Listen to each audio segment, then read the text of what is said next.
जय माता दी दोस्तों। दुर्गा अष्टमी की आप सभी को बहुत बहुत शुभकामनाएं।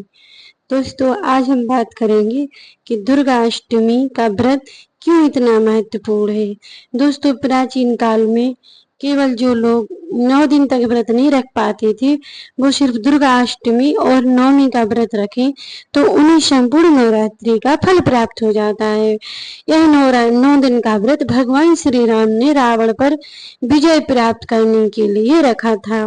इसीलिए तभी से नवरात्रि का व्रत सब लोग रखने लगे। पहले के लोग सिर्फ दुर्गा अष्टमी का व्रत रखते थे। और दोस्तों, जो व्यक्ति आज भी यदि न रख सके 9 दिन का व्रत, वह सिर्फ दुर्गा अष्टमी और नवमी का व्रत रखकर कन्या पूजन कर दें तो उन्हें ही पूरे नवरात्रि का फल प्राप्त हो जाता है। दोस्तों, नवरात्रि में कन्या पूजन का विशेष महत्व है। आप संभव हो सके तो 9 कन्याओं का पूजन करें और ना मिल सके तो 2 कन्याओं का पूजन जरूर करना चाहिए। नवरात्रि में कन्या पूजन का क्यों विशेष महत्व है? क्योंकि हमारे हिंदू पुराणों की मान्यता अनुसार कन्या भी दुर्गा का रूप होती है। इसीलिए हम कन्या पूजन करते हैं। और कन्याओं को कन्या पूजन में क्या क्या देना चाहिए वह बताती हूँ मैं आपको। कन्या पूजन में सबसे पहले आप कन्याओं को बिंदी दान करें।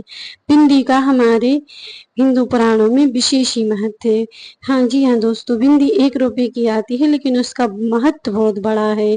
तो आप दुर्गा अष्टमी या रामनवमी के दिन जब भी कन्या पूजन करें तो कन्या पूजन में सबसे पहले कन्याओं को एक छोटी छोटी बिंदी के पैकेट आते हैं, वह अवश्य दान में देना चाहिए। बाकी आपकी जैसी बजट हो आप वैसा कर सकते हैं, लेकिन बिंदी जरूर दें। इसके अलावा आप केले भी दान कर सकते हैं। बहुत सी चीजें ऐसी आती हैं जो कन्या पूजन में आप दान कर सकते हैं, लेकिन आप अपनी बजट के हिसाब से करें। लेकिन हर कन्या को केला दान जरूर करना चाहिए और बिंदी का दान जरूर करना चाहिए। दोस्तों, हमारे हिंदू पुराण के अनुसार दुर्गा अष्टमी व्रत विशेष ही महत्वपूर्ण है। यदि आप 9 दिन तक व्रत ना रख सकें तो दुर्गा अष्टमी व्रत जरूर रखें और कन्या पूजन जरूर करें। दुर्गा अष्टमी का व्रत रखकर दोस्तों उसका पारायण रामनवमी को शाम को किया जाता है, जिससे दोनों दिन का पुण्य फल प्राप्त हमें हो जाता है। दोस्तों, रामनवमी बहुत ही विशेष रूप से हमारे हिंदू पुराणों में मनाई जाती है, क्योंकि इस दिन भगवान श्री राम का जन्म हुआ था। तो हमें यह व्रत रामनवमी के शाम को ही व्रत का पारायण करना चाहिए, या हो सके तो आप 10वीं के दिन में व्रत पारायण कर सकते हैं।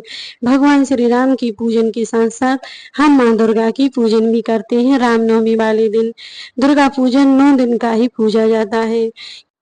दुर्गा पूजन 9 दिन में इसीलिए किया जाता है, पुराणों की मान्यता अनुसार 9 देवियों के 9 स्वरूपों में पूजा नवरात्रि में होती है।